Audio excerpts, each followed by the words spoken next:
Bir kuni o'zimga savol berdim. Hozir o'ylab qarasam, shu hayotimdagi eng muhim savol ekan. Unga javob berar ekanman, missiyamni aniqladim. Va shu savolni hozir sizga bermoqchiman. Tasavvur qiling. Juda ham katta bir saroy.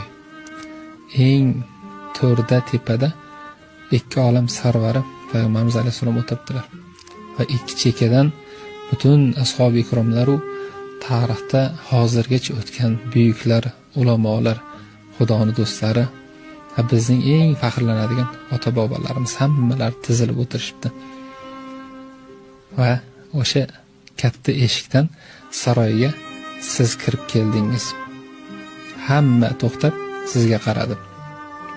Ulug'larning ulug'i siz haqingizda nima degan bo'lardi? Siz qaysi gaplarni eshitishni istardingiz? Va siz